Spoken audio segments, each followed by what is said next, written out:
You're listening to Cards to the Moon, a podcast about trading cards from both a collector and investor perspective.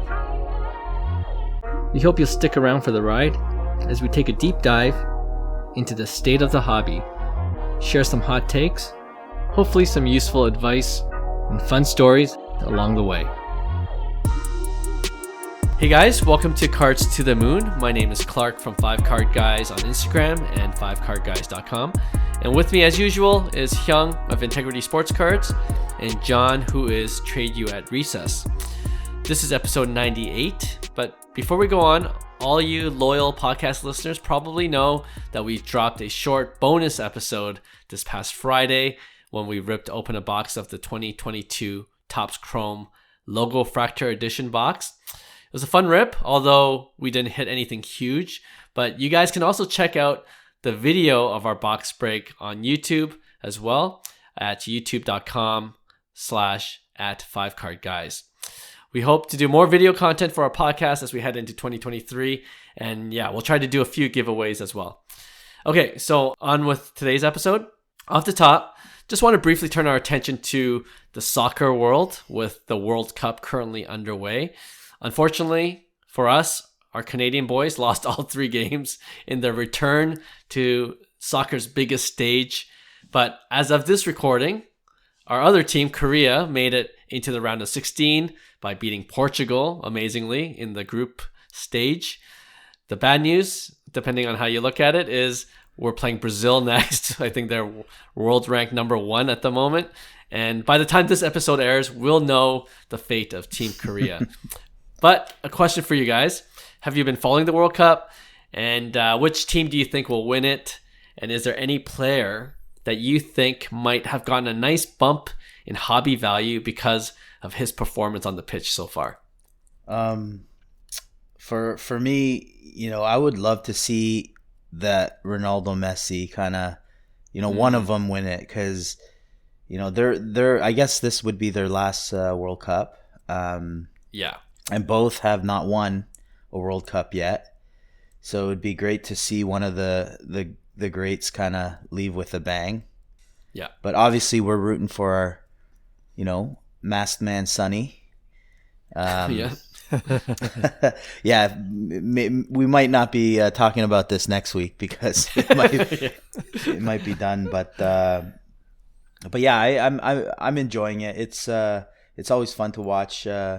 Kind of like everything on the world stage, and that proves that anything can happen when you compete, for the best at the world in anything you do, right? So a lot of upsets. It's been exciting, but for me, I could see like guys like Messi or Ronaldo having a bump in price. I find there's been already somewhat of a bump as the World Cup progresses.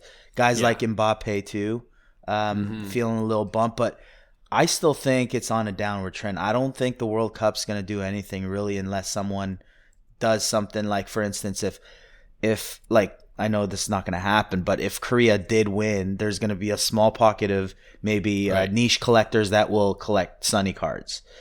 So it won't see a drastic bump. Whereas like if Ronaldo or Messi won it, I could see some of their stuff, trajecting upwards a bit, especially the more rare stuff. And I see it with kind of like Ronaldo and Messi already with the higher end stuff, the PSA 10s that are super rare.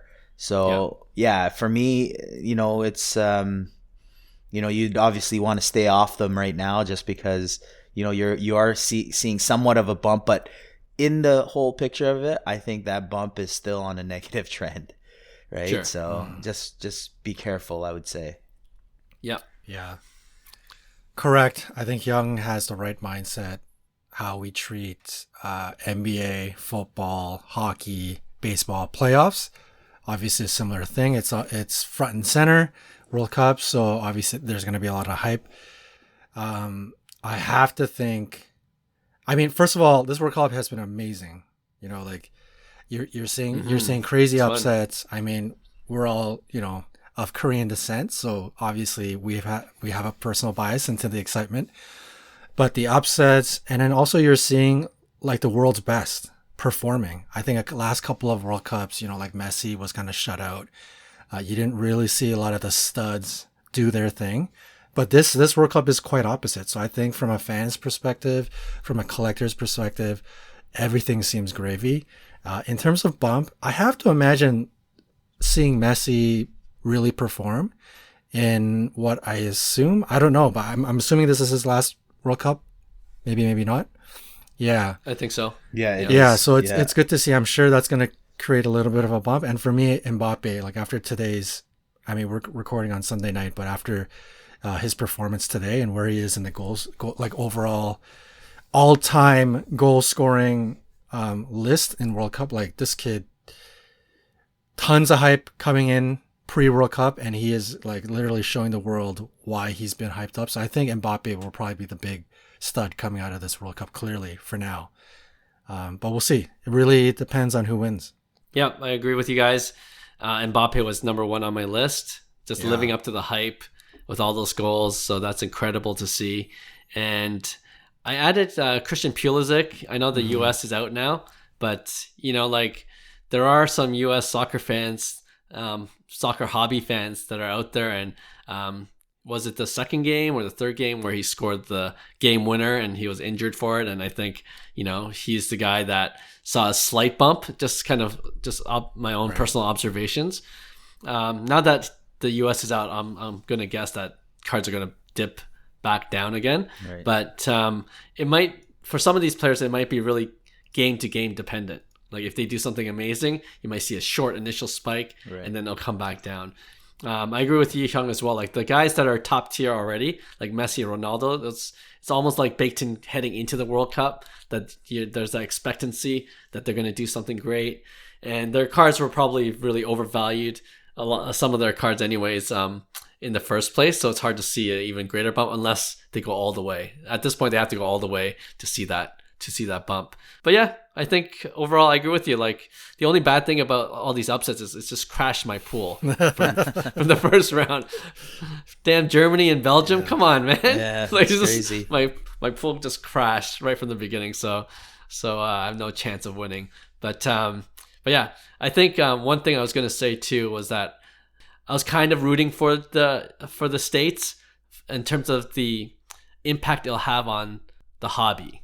Because I think we talked about this in a previous episode where it's kind of like F1, like the sport itself is international, tons of fans, both for F1, both for soccer, obviously.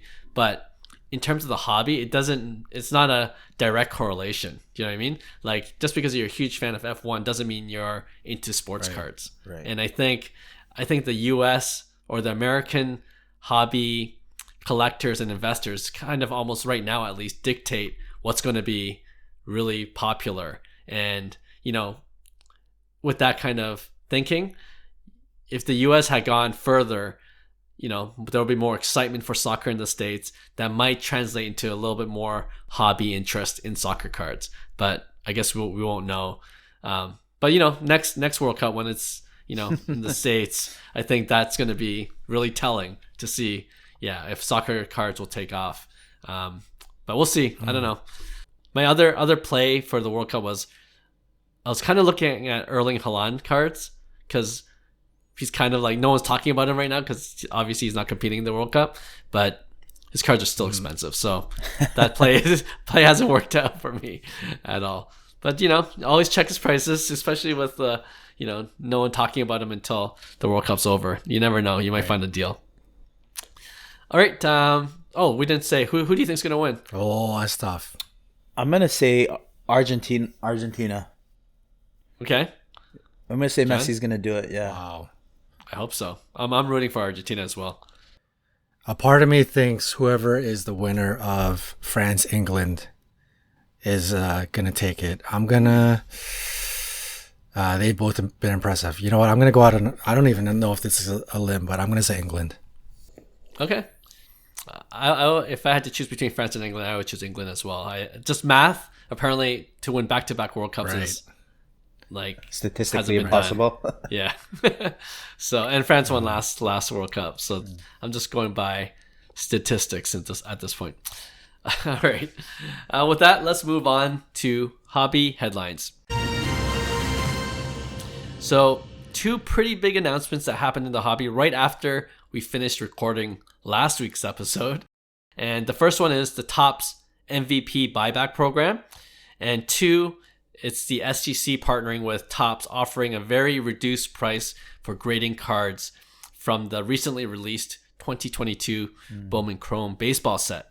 So let's talk about both announcements and what we think about them and how it might impact the hobby. All right, so let's begin with the Topps MVP Buyback Program.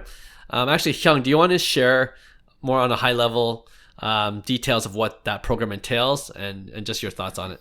So basically, and I'm just going off the top of the whim, so I might not get the exact details right, but they're basically collecting the Paul Goldie and Aaron Judge base. They're giving $20 buyback credit to dealers, Topps dealers, I guess, for store credit. Refractors and non-numbered refractors are going for $40, and then I believe numbered.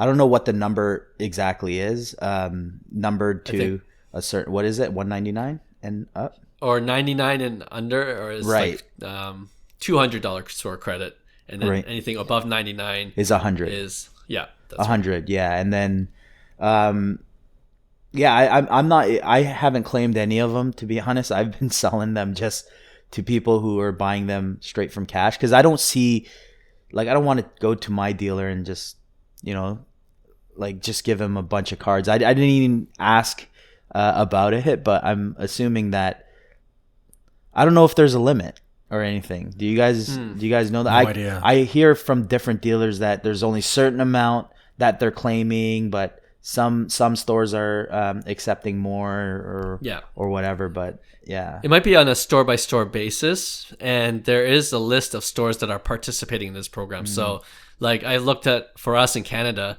all the local stores aren't participating in it. Right. So Dave and Adams is the closest one for us, which is in Buffalo. Yeah, so it makes sense for us to sell it just cash, get the cash, because honestly, overnight it went from being a 25-cent card to $20, or I wouldn't even say 25 cents.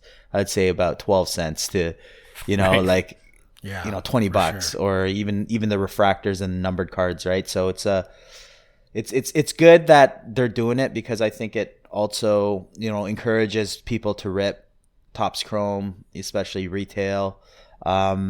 Just something more incentive. It also brings, I guess, people into the store for the dealers. And I don't mind it, whether they create like a buyback auto program or whatever they do with cards. It's going to be interesting to see if this marketing tactic work, but I don't mind it at all from a collector's perspective, because there's only positives going from it. So yeah, it's amazing. Sure. I hope they do this every year, because it's a pretty wicked idea. I mean, it's just giving right back to collectors. There's nothing more to it, right? Like, Topps is just going to eat the cost under their marketing budget, or however they're going to maneuver the money, but it's just straight money to collectors. So I think this is a great program. It's pretty awesome to see, and perhaps Topps is kind of making up for their blunder, right? So yeah, for sure. I love it.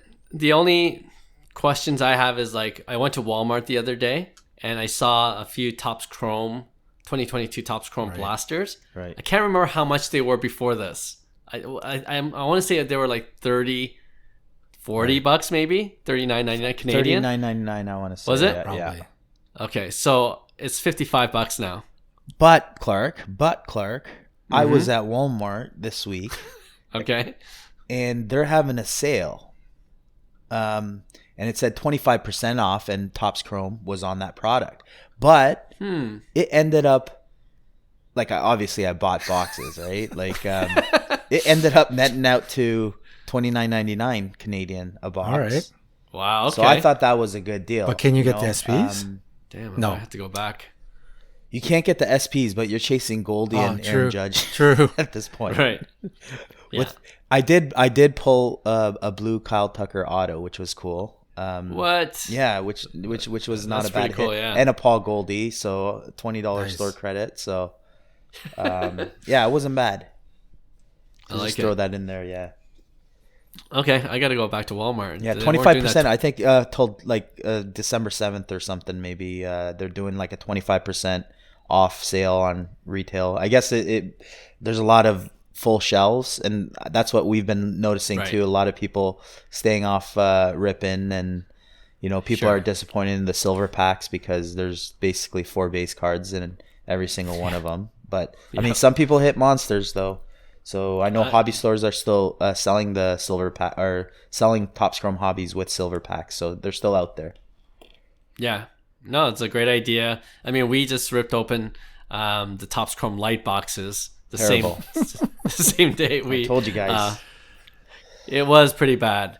And I think I only had one Goldie out of the 2 boxes that I opened. Right. And we opened like what, 10 collectively, and we never saw like one Judge card Right. wasn't even in there. Couple of Right. Goldies. which is crazy, right?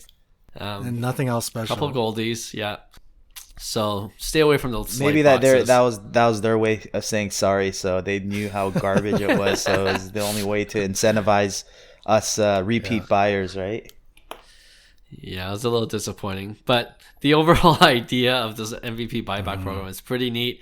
It reminds me of when the Topps NFT packs came out a year ago, and then I bought some packs, of course, and then you get 4 or 5 cards per pack, and what they did was you could redeem or you could chase 5 of those base cards, and if you have 5 of those base cards, you could burn them. NFT speak, which is like just submit them, just redeem them, and then they give you a nice, just a better NFT card that's Right. more valuable. So I could see maybe they do something like that in the future, where instead of just looking for Goldie or Aaron Judge MVP, they could say like, if you have 5 of these base cards, 5 different players base cards, you could submit them to whether it's your local card store or whether it's back to Topps.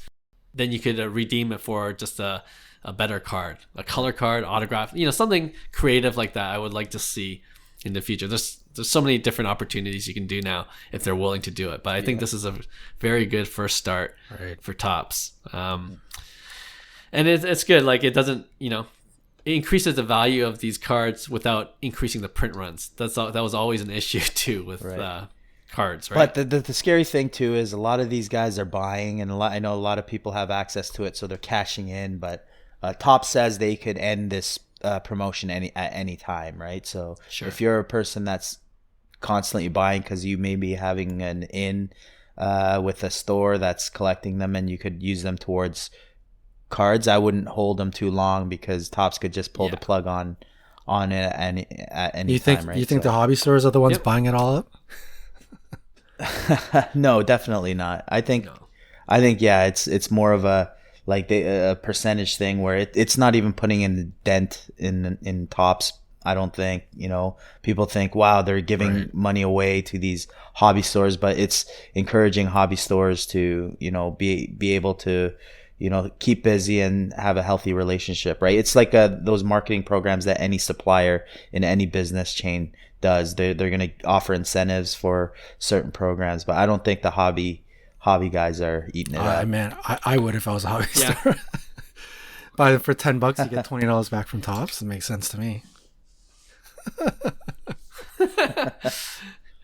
Well, I listed my Goldie that I hit on just last week, and I just listed it yesterday, and I sold it within 15 minutes for like $15.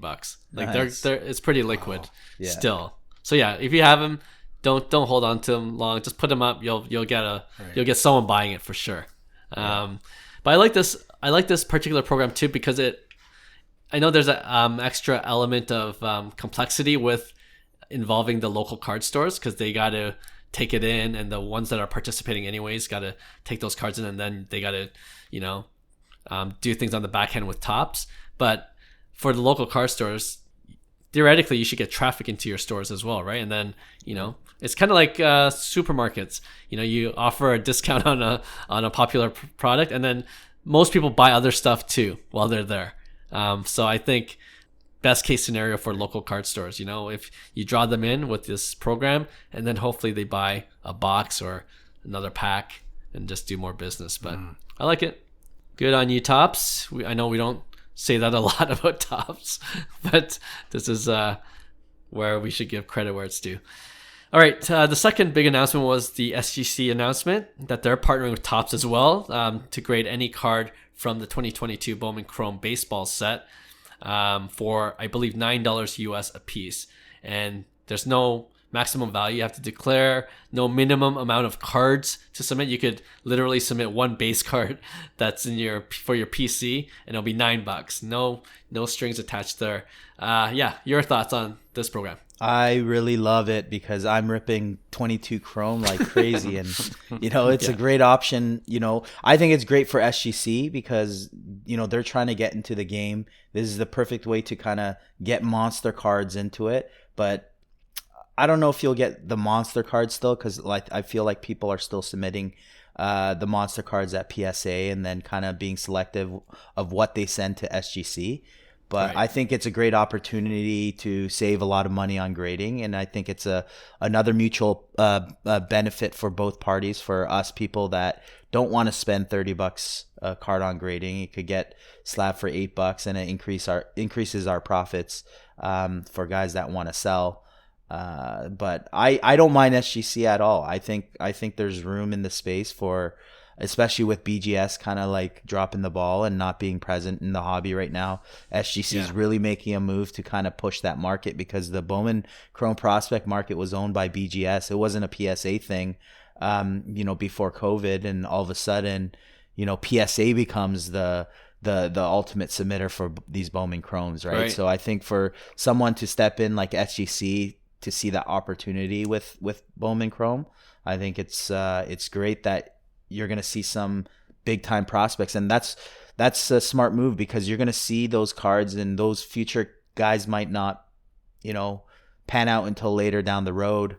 And they're stuck in SGC cards, right, or SGC slabs. So I remember we talked about FCG a while back, and one of their strategies was that they had the Bobby Witt orange autos in FCG, because that kind of brings credibility to the brand and stuff like that. So I think SGC is kind of doing the same thing with Topps here, and I like it because I'm gonna submit a lot of cards through this program and benefit from it. So I'm all for it. 100%. Awesome. Another great incentive promo that gives back to the hobby. You have to imagine, especially PSA and SGC over the last 18 months with their huge backlogs, they are probably 10x the number of employees in their offices, especially graders. And with prices coming back down, with volumes not as crazy as 18 months ago, like, to be honest, I'd have to imagine they got to do something with all these employees, right? Like, they're ready to go, and the numbers are probably not as big, especially with the way the economy is going. So you got to get kind of creative. And I think this is a great move by SGC, because they're being creative without dropping their regular price and looking cheap and looking further like a discount brand. They're promoting into a product that is being one of the hottest products, period, in the hobby, certainly in baseball. So it was kind of like a crafty, creative way to drop their prices and capture a lot of volume without kind of devaluing the brand. So I think great move on SGC, an amazing promo for the hobby, amazing, especially for people that are ripping Bowman. I mean, good all around. Like $9, like, that's pretty cool. You can, even if you saw some cool cards that you just thought for your PC, like, okay, maybe this is not worth much, but I'm going to submit it. $9, like, why not, So I think it's a great thing. Awesome. For sure. Awesome all around. Yep. Agreed. And we talked about this on a previous episode, I believe just even last week, about like, what does tag and what does Arena Club have to do with to gain market share. And this is a really smart play for SGC to gain market share. It's an easy way to get as many of the, one of the more popular baseball sets slabbed in their slabs. And it's a great marketing play that way. And also, like what Hyung was saying, you might want to get a prospect auto that's, maybe not the hit right now, but you just get a slab because it's $9. But then, 3 or 4 years down the line, they become a stud, right? And then they're all in SGC slabs because of this promo. And, that's even better marketing for them. So it's like a good short-term and long-term play for SGC. And you need to have those bigger cards in those slabs to increase credibility in terms of, our slabs command a certain value. And then I think doing this with Bowman Chrome products, especially with the prospects in there, it's just a smart play. So good for SGC. I wonder if other grading companies will kind of take a page from their playbook. We'll see. But it's just a great idea for SGC. And something related to that, I just read with SGC partnering with PWCC now, their auction house. They're streamlining their process where you can submit raw cards to PWCC and have SGC grade it within 10 days for $20 a card. So it doesn't have to be limited to Bowman Chrome. But any raw card, they will grade it within 10 days, slab it, and for $20, and then you could either vault it for PWCC. So this is beneficial for PWCC, and or you could just send it to one of their upcoming auctions. So it looks like SGC is really just strategizing. Right. They're really playing chess at this point now and trying to do what they can while the market's down.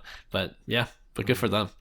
So we'll see what comes of it. But for me, it'll be interesting to see how Beckett and PSA respond, and even CSG and all these other smaller companies. They might have to kind of think more creatively to better compete, because it's as we said in the last week's episode, it's very competitive. So you got to almost think outside of the box at this point. And it looks like SGC is already ahead. All right. Yeah. 2 big pieces of announcement. Glad to see in the hobby. And, I think we agree that it's just good news for the hobby, and we hope to see more of this in 2023. Let's move on now to our next segment we're calling Quiz Show. So for this new segment, I did a little bit of research on what current hobby trends are, and I want to ask you guys a few questions to see if you can guess the right answers, kind of like a quiz show. So, and I think some of the answers might surprise you and our listeners. Just the things that I found out based on preliminary research. All right, so first question. According to the CardLadder Index, which of the 4 major sports has seen the biggest decrease in card values year to date? Okay, and the 4 sports I'm including is baseball, basketball, hockey, and football. Wow. I'm going to say basketball. Okay. I think seeing so many stars go down, I'm going to say baseball. All right. So baseball and basketball. Basketball saw, according to the CardLadder Index year to date, saw a decline of almost 31%. Okay. Wow. Baseball, year to date, has seen a decline of 3.3%. Oh, wow. Way off. So Johnny's way off here in this one. Hyung is much closer, but the answer is, according to CardLadder, football has seen a decrease of almost 35%. Okay. Wow. And it kind of makes sense because we're halfway through the season, pretty much. And there's some stars that are just not performing this year, right? It's kind of crazy with football, what's going on. Quarterbacks aren't producing the numbers they did in the last 2 seasons. So it makes sense to me in hindsight, of course. But I was a little surprised because I would have guessed basketball as well, because we saw a huge correction there. But I guess now the football season has started, yeah, people are just like, Interesting that baseball held up strong for the most part. that's also surprising. Yeah. Yeah. I think Very, very like we said surprising. earlier in the episodes that I guess the rookie class will be important in terms of like how the hobby responds, and I think Wander and Spencer were a little disappointing, but you had Julio on the other side, which made the chase interesting. Still there's still interest with Bobby Witt Jr. So I think having a good rookie class kind of helped the baseball market a bit, especially with guys like Jeremy Pena, coming in and stealing the show a bit. So having a little bit more spark in that. So it was a good year for baseball overall. Yeah. I will say my collection did not see a 3.3% decrease. It's a heck of a lot more than 3.3%. That's for sure. Yeah, mine would have been, but my Aaron Judge kind of held you up. Held me up a little bit there. Kept it balanced. All right, the other question similar to this was, which of the four major sports has seen the biggest increase? I'm going to say hockey. Yeah, it's gotta be not? Yeah, it's got to be hockey. Was that one? Yeah, hockey. I would say. Well, hockey could have seen a bigger decrease than baseball. No, I'm going to say hockey. I feel like there's still younger. Was the question which has seen an increase? Yeah, increase. Biggest increase in card value. Yeah, you're saying hockey as well. Hockey, yeah, I'm gonna go with hockey as well. All right, hockey is the right answer. It's actually seen an increase of almost 9% year to date. Dang. Yeah, that's crazy. Which is also surprising to me. Yeah. I wonder what it was that, because we had talked about the Wayne Gretzky in one of our segments where like those prices have come down a lot, right? All the OPG, but I wonder what's propping it up. I don't know. It's interesting, but yeah, it makes sense in terms of hockey. We talked about this last year, how that's one of the stuff we thought hockey was going to gain popularity, and it's going to be a lot more collectors in the market. And then maybe the release of SP too. Who knows? Like we haven't had one in a while, so it could be a combination of a lot of things. Yeah. Right. I'd like to see both of that. Yeah, both hockey increase, and then because I kind of want to get into hockey a bit more. Us being here in Canada, it's more accessible for us, especially when going to local card shows. So that's good to see that kind of trend. And then obviously, as primary baseball card collectors, it's good to see that it's kind of holding its value up for this year. So, all right. The next question I had is, I got to give props to Eric Whiteback. He's also known as the Collectibles Guru. You might be following him on Twitter and Instagram.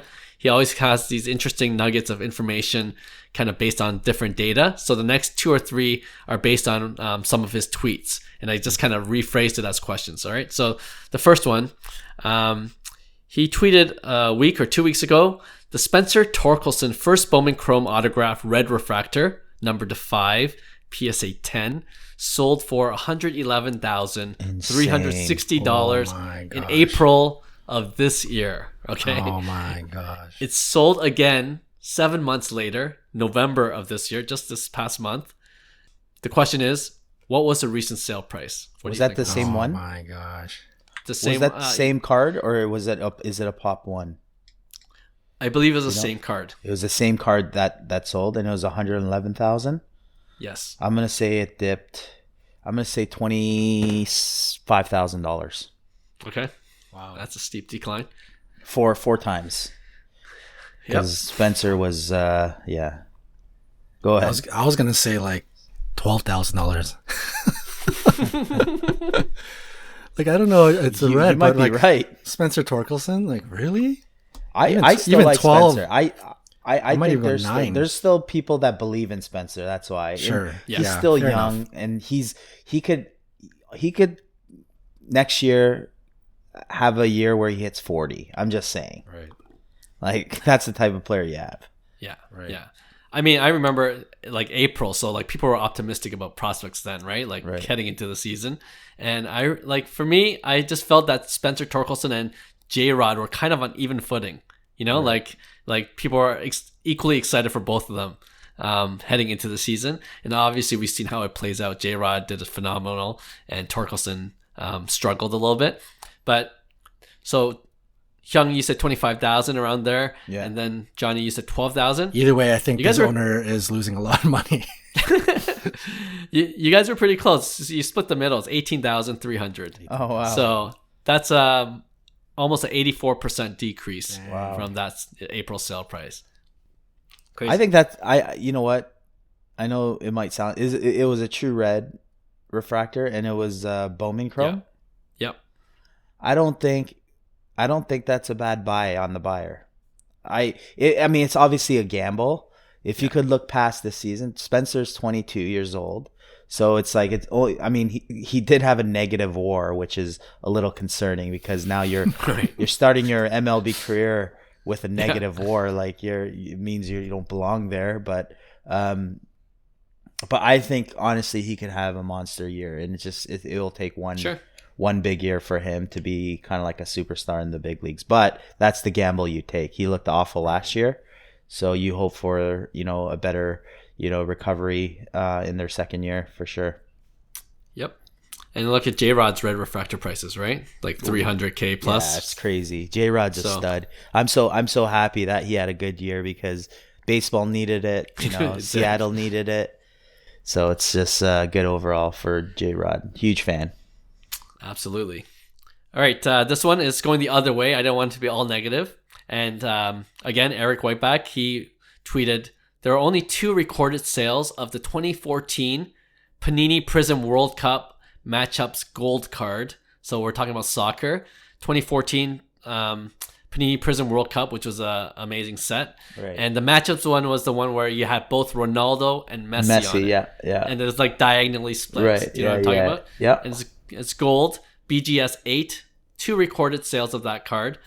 Same card. Sold in April 2015, the first time for $590. What did it sell for the second time, which was in November of this year? Is that the highest pop? Good question. I can't say definitively, Okay. but Out of 10? I'm assuming. I believe it's out of 10 with the gold prisms, right? Yeah. If it's the highest pop,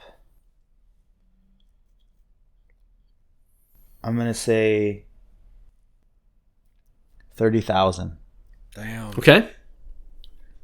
That's a If it's healthy the highest- profit. Damn. If it's the highest pop. For BGS Yeah. 8? Yes. And I would assume there probably have been no other ones that have been seen, I'd imagine, right? Or maybe not. I Who would knows? assume by the way he phrased it in Right. the tweet. Like, yeah, only This is 2 like the recorded first one that sales of kind this of car. popped. Yeah. I'm going to go 12,000. Okay. So 12,000 versus Hyung, you said 30. 30. Okay. The correct answer is 55,800. Damn. What? So, Hyung again closer, but not high enough. But yeah, Holy that's cow. a crazy sale. Good timing with the World Cup and everything too, but that Dang, was that a guy that was a cashed out. nice profit from the guy who got it for $590. That's Not for sure. bad at all. Yeah. Holy He cow. probably sold it for 800, and then the next guy Yeah. probably That's true. shooting. Or he traded it for like a couple of Hopefully, other he's not cards. listening to our podcast. Oh man. All right, one more question for you guys. This is Pokemon related, but it's more grading related. So I want to include it in our show. PSA graded their first Pokemon card in 1999. All right, so about 23 years ago. How many Charizard cards has PSA graded to date? Ooh, All I Charizards. wouldn't even know that. Oh my god. Yes. All Charizards. All Charizards. I mean, I'd assume like I'm gonna say 30% coming in 20,000. are all Charizards. 20,000. 20,000? Okay. Oh, it's gotta be more than that. I'm gonna say 300,000. Whoa. All right, 20,000 versus 300,000. Clearly, by the whoa, I'm not even close. Split You're the not close difference. because the answer is 696,000. Oh, wow. four. Okay. So I don't feel you that weren't, stupid. You didn't guess high enough.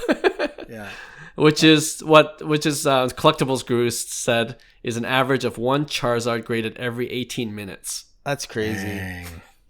So there's a lot of Charizard cards out there getting graded Dang. by PSA. We're not even talking about other grading companies either, right? So Right. By the way, That goes to Pokemon, show you, based yeah. on our friend Roy, like Pokemon, especially the I was higher gonna end say. Pokemon, it's held up in the last. It's probably well outperformed sports cards. yeah. Just FYI. It's kind of interesting. I never got into Pokemon cards myself. My son's really into them. But we always tell Roy to come on the show. So hopefully this will encourage him to come on and just talk about Pokemon. He always says he doesn't know how to talk on podcasts. Well, now he for sure is not going to come on. You just brought it up, and now everybody's gonna. Come on, Roy. Come on. You'll do fine. I'll work some editing magic. Don't worry about it. Yeah, you're good. I'll take all the Educate on us, because I just said 20,000 is 600,000 Charizards. Jesus Christ! Talk about overprinting. Yeah. Well, Come you have to on. imagine, All right. like when I even look at Pokemon, like, quote unquote influencers, like in the sports card world, most of the influences are they're pretty new, right? They're sort of like COVID startups, like Jeff Wilson and some of the big boys in the hobby.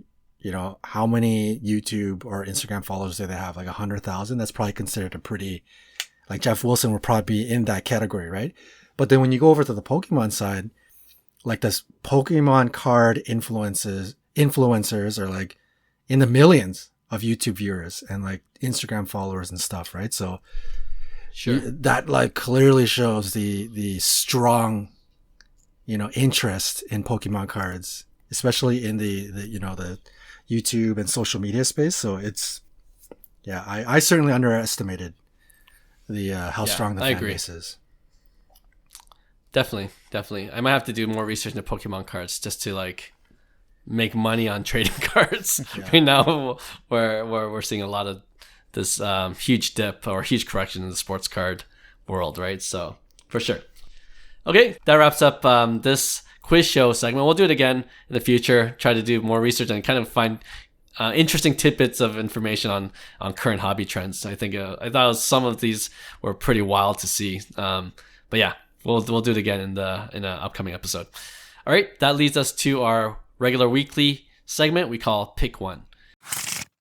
And we usually throw it to Hyung to start off, but I'm going to start this off because it's based on one of our podcast listeners' questions that was submitted a week ago.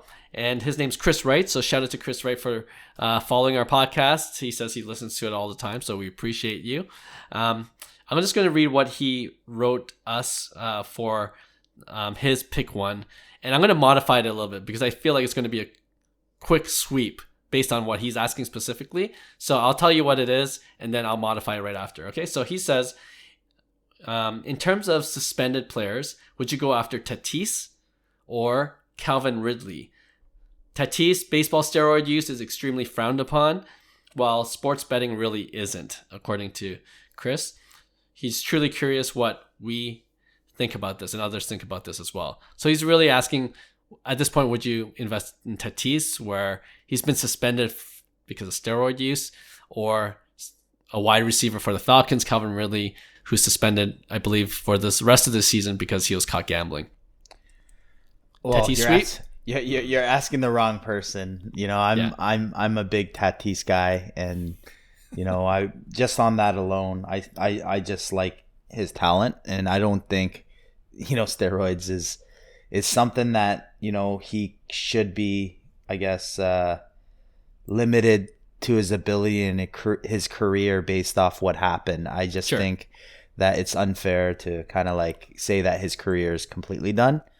Nor on the gambling side, like it's both ways. It's like people make mistakes, and yeah, to me, it's just something that if you could look past, I think, I don't think it's such a big issue, and I know a lot of people are going to disagree with me, but yeah, Tatis is a no-brainer for me. Yeah. And Johnny, I'm going to assume you're going to say Tatis, or? I think so, and. It's a little bit. It's obviously unfair because we're a lot more baseball centric than we are football. Right. I think I will default to Tatis because Calvin Ridley is a wide receiver, and we all kind of know wide receivers, running backs are not necessarily the hobby darlings of football, right? Football is almost like it's just so heavy quarterback related. I will say Ridley went to the Jaguars, right? So it would be interesting. Did you go to Jaguars? I think so. I think he got traded to the Jaguars from what I read. Okay. It will be interesting because this could actually be more of a huge bump to Trevor Lawrence in the future, because Ridley's like, could be a huge stud if when he comes back. So it's a tough call, but I'm just gonna go with Tatis. Like if put them generically outside of like favoritism and what we enjoy, just the fact that we're talking about wide receiver versus a player that hits bombs, right? I mean, this is Tatis. He will compete probably with the most home runs for the next decade. So I think Tatis is different, though. I mean, I'm not going to just glance by the steroid thing, but he is one of the first superstar players that have got caught this early in their career. Most people kind of are getting caught in the tail end of their years where they already kind of accomplished their careers. So I think Tatis's study is going to be a little bit different. I think he can bounce back especially in terms of the player and also the value. But if we were to fast forward 20 years from now and we're talking about Tatis entering the Hall, that might be a bit of a different story. So, yeah. Yeah, good point. I think it's going to be Tatis sweep for me. And, just to quickly add what you guys already said, I think it's more likely that Tatis can produce on the field, and then the steroid thing is kind of a thing of the past, or more likely for people to just kind of to not dwell on it as much. Just if he just starts hitting homers. Right. So it's going to be Tatis sweep. But I think I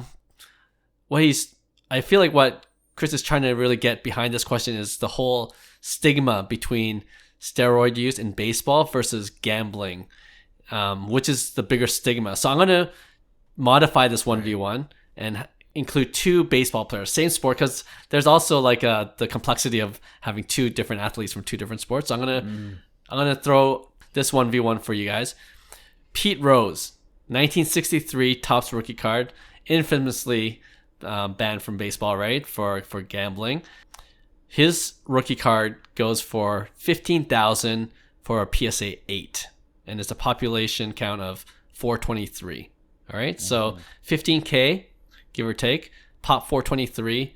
His 1963 Topps rookie card, which is the 4 heads, and he's one of the heads. If you're familiar with the vintage rookie card, I'm gonna put that up against Barry Bonds' Tiffany rookie card as the steroid representative, I guess.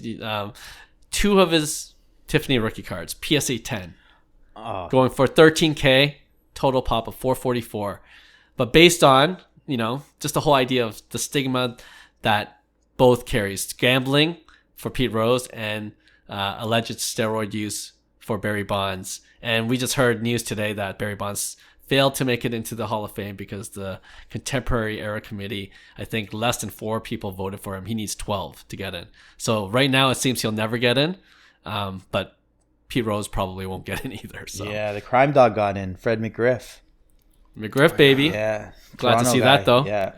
Yeah.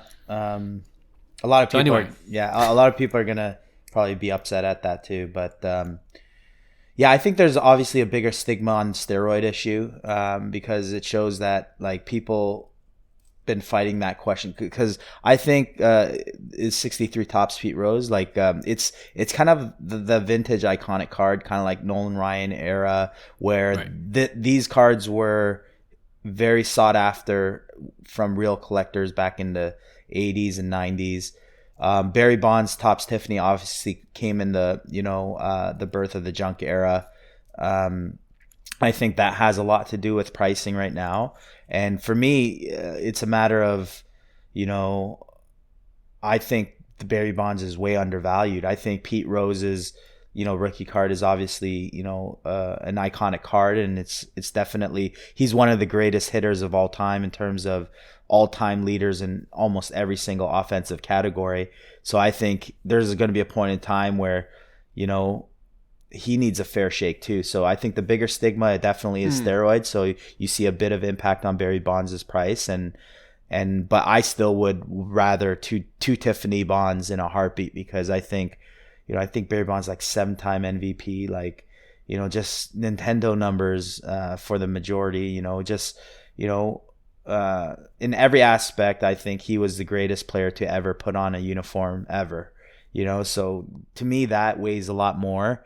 And I know one day, and I was, like I said, I mentioned on previous on the podcast that I was in the camp that, steroids, you're a cheater, screw you, kind of like that attitude. But over the years, I've changed a lot on that in terms of my stance. And I think, it's a complex topic. We could talk about it another day, but I'm just saying that I think Barry Bonds is very undervalued for the career he had, especially that Topps Tiffany. It's an amazing card. I think it's going to be an absolute iconic card. I wish there was a little less print run, but overall I'm going Barry Bonds for sure. Okay. Yeah. Nice. It was Chris Wright, right? I think going back to his original thought, certainly, like Hyung said, certainly baseball, I think, has the worst stigma. I mean, it's mainly because steroids has been such a hot button topic, and it's been so commonplace in baseball as it's being uncovered. So obviously it's going to be a hot issue. Whereas betting on NFL games is very isolated. Like, when was the last time a player was caught for betting on his own? I don't know if Calvin Ridley ended up actually betting on his own game, but I'm sure he probably did.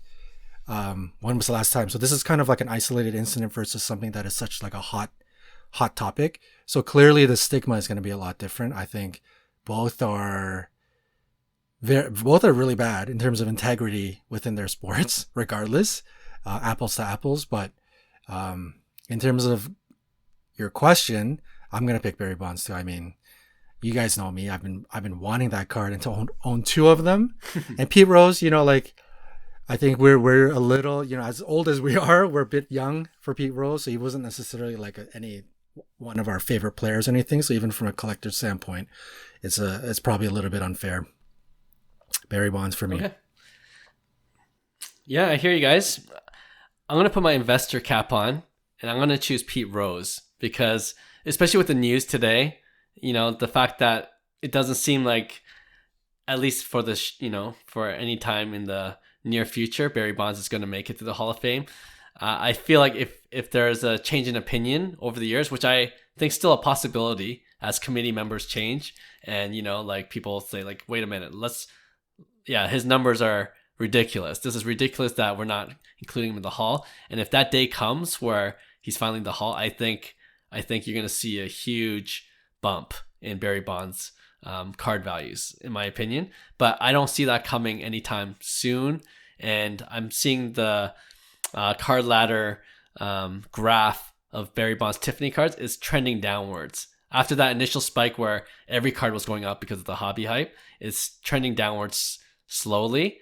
And whereas Pete Rose, and this could be more of a play on vintage cards, are seeing in general increase. There's a spike with the hobby hype, it dropped down, but now it's kind of going back up a little bit.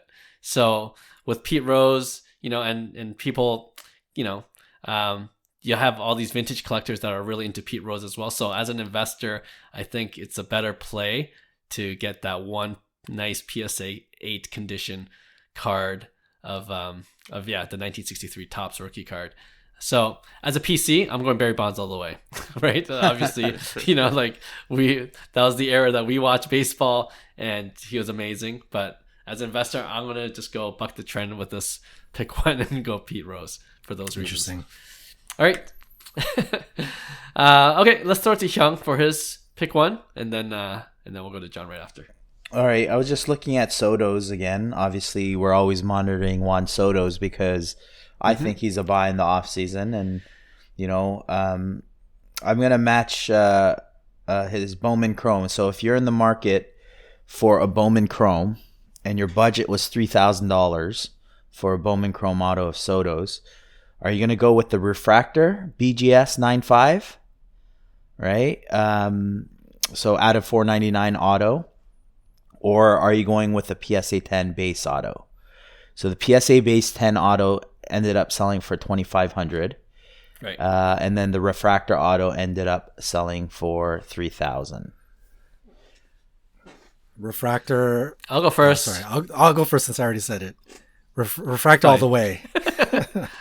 All the way for me. I think it's an easy one, and this applies for me, including on the basketball side. Like if you were to ask me, would you rather have, Tim Duncan Topps Chrome PSA 10 base rookie card or Tim Duncan PSA 9 refractor? I'm going PSA 9 refractors all day long, so it applies here too. I'm going to go the lower grade or the lower perceived grade. This is even better because it's a BGS 9.5. It may technically not even be a lower grade, and it's a refractor for nearly the same price. It's a no-brainer to me. It's a no-brainer for me as well. I'm buying the card, not the grade.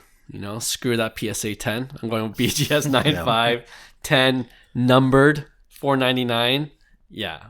What if at the peak the PSA 10 was more? It probably was, right? The base. Well, I'm thinking that the refractor never had the volatility. Like it kind of like stayed right in a medium range, and it's still holding value more. Right. But I think the PSA 10s might have hit 10 grand at peak. Whew. Right? So it's at 2,500 now. I'm still going refractor. Me too. Yeah. I think because like some of that I would attribute to the hobby hype. People are like getting into it like, oh, PSA 10 is the king. Yeah. They bought the PSA 10 for the PSA 10. And now I feel like people are getting more educated. They're like, oh, wait a minute. This is numbered to $4.99. It's shinier. It looks better than the base auto, right? So I think just collectors in general coming into the space now are a little bit more educated, and I think the value of the refractor will hopefully be more than just a base auto, even if it's in a PSA 10. And if Juan Soto, sorry, go ahead. I was just gonna say the pop counts on each one actually are similar between the two. So it to me it makes sense that I don't think that the PSA 10 can hold value with a high pop count because there's like 200 plus, right? So. But go on, John. What were you gonna say? No, I was just gonna say like if Juan Soto continues on the trajectory towards like one of the greats or whatever, as we fast forward, if this is a long-term play for whoever listens to this question, these kinds of cards, especially the refractors, they just start to get locked up. I think that's what people in the current modern space don't realize is $4.99 seems like a lot, but they're going to start getting locked up into people's personal collections. Maybe multiples of them are going to get locked up. So fast forward 10, 15 years from now, and Juan Soto's kind of on a train to the Hall of Fame. You're just not going to see those cards, like those $4.99 refractors, kind of similar to LeBron refractor Topps Chrome, right? And when you don't see them often, even like a BGS 8 Topps Chrome LeBron refractor is going to command big time money. So I think the ratio in which the dollars make sense right now seem very even, but as it becomes more rare and rare, and as Juan Soto continues, hopefully what we think is a Hall of Fame career, that ratio and that number is gonna separate big time. Yeah, no, I agree. I'm buying that refractor auto. I'm paying a little more for that because grading is so subjective, and what's the point of paying all that inflated money if the correction is going to come eventually and people are going to realize that. But yeah, it's a sweep. I like that question though, because I feel like we think similarly in this regard, but I'm actually going to put a poll up for when this episode comes up. I bet you there's a lot of PSA 10 loyalists out there saying, 100%. Are you crazy? You guys are crazy too. I could feel like see that's the other side the because think at peaks usually PSA 10s are most liquid. BGS 9.5s are going to get hit, I believe, like lowballed a lot more. Also true, sure. Right, so it's kind of like that balance of some people might do better in terms of profit if they're selling or they're flipping it, and they might do better off on the PSA 10, whereas the refractor doesn't have that volatility where they're making a profit on the flip, right? So true. I'll put a poll up though. It'll be interesting to see. Yeah. All right, fellas. We're you guys kind of hinted at my 1v1, but it's obviously World Cup soccer related. We're going 2019, and I married these two. They're not I mostly to do with the price. So I wanted to get 2 cards that were in similar in price. 2019 Topps Finest UCL Erling Haaland Refractor, UEFA Champions League UCL Erling Refractor PSA 10. Last sold for $2,100, pop count of 36, versus the 2017 Topps Chrome Refractor Kylian Mbappe, $1,700, pop 158. But the $1,700, that sale price was on November 26th. We're about 9 days out of that. So today's price, after the goals today, I'd imagine pricing would probably be pretty even. PSA 10? They're both PSA 10s. Yeah. So the Topps Finest is not Haaland's biggest card, but it's a low pop count.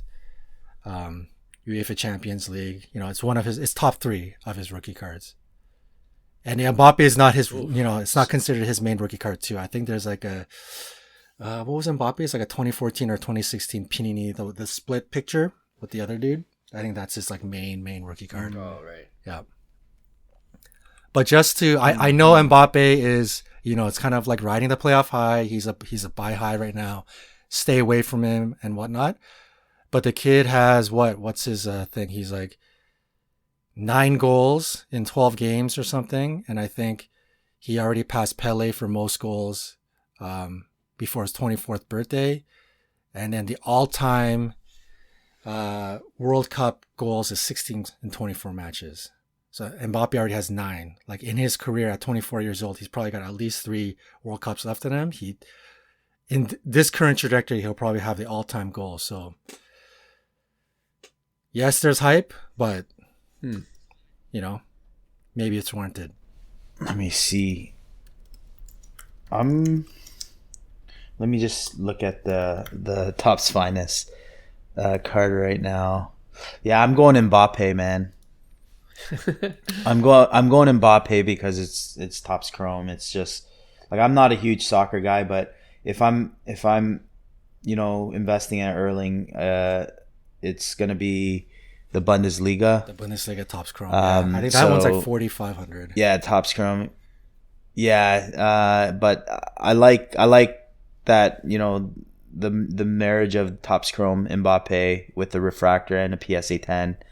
I think it's gonna be a big card with a lot of hype. And don't get me wrong, Haaland, same thing, but like Topps Finest is almost like the Bowman's best versus the Bowman Chrome. So I'm gonna go with the Topps Chrome Mbappe. I like that analogy, Bowman's best versus Bowman Chrome.